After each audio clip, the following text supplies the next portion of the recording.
कि मेरी एजुकेशन जरूर गवर्नमेंट स्कूल के अंदर हुई है और हिंदी माध्यम का विद्यार्थी रहा हूँ और ABCD भी है वो 6ठी क्लास के अंदर है वो पहली बार सीखी थी, लेकिन मैंने उन विद्यार्थियों को चुनौती पेश की थी और उन चुनौती को मैंने हर जगह पर है उसको प्रमाणित भी किया है। मैंने मेरे जीवन की जो सबसे पहले शुरुआत की थी वो पटवारी से की थी। सबसे पहले मैं है वो पटवारी लगा था, उसके बाद में है वो ग्राम सेवक लगा था, उसके बाद में 3rd ग्रेड टीचर था, उसके बाद में 2nd ग्रेड टीचर था, फिर असिस्टेंट जेलर में RPSC टॉप की थी, फिर है वो स्कूल लेक्चरर था, फिर इसी स्कूल के अंदर जिस स्कूल के अंदर आज मैं आपसे मुखातिब हो रहा हूँ, इसी स्कूल के अंदर मैंने एक एग्जाम दिया था असिस्टेंट कमांडेंट का, उसमें भी मैं है वो सिलेक्ट हुआ था और उसके बाद में कॉलेज लेक्चरर भी मैं है वो रहा था और फिर RS 2012 के अंदर 108वीं मेरी है वो मेरिट आई थी। तो उसके मैं वर्तमान में है राजस्थान तहसीलदार सेवा के अंदर हूं और वहां पर भी मैं एक आपको बात बताऊंगा। देखिए ईश्वर अपने से क्या चाहता है, कब चाहता है कि अपने को जीवन में कभी भी उदास नहीं होना चाहिए। RS के अंदर मेरी 108वीं मेरिट थी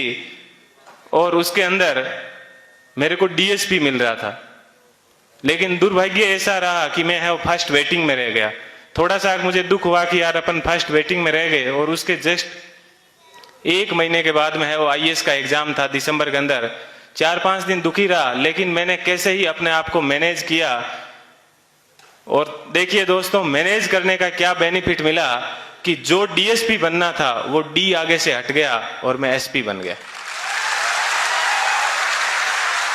बात यह है कि अपन जीवन के अंदर चाहते क्या है, अपन अपने आप को कितना डिवोट कर पाते हैं। तो आज मुझे है वो IAS के अंदर 170वीं मेरिट है वो मिली और मैं जनरल कैटेगरी से है वो बिलोंग करता हूं, तो मुझे IPS मिला। मैं यहां पर रुका नहीं हूं,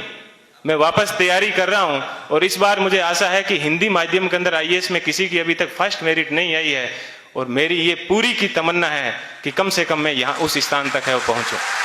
कि जीवन आपको सिर्फ कहा जाता है कि 84 लाख योनियों के बाद में एक बार आदमी को जीवन मिलता है, तो बहुत ही शानदार आप लोगों को है वो जीवन मिला है। इस जीवन को आप एंजॉय कीजिए, कभी भी घमंड मत कीजिए, चाहे आप जीवन में कुछ भी बन जाओ, हमेशा बेहतरीन रहिए। और आप लोगों से मैं वो आशा करता हूं कि अगले साल जब प्रोग्राम होगा तो आप सब लोग हैं वो यहाँ पर आने का मौका मिले। थोड़ी सी देर पहले मैं देख रहा था कि मालाएं कम पड़ रही थी, तो अगले साल इतनी संख्या माना कि सब मालाएं कम पड़ जाए,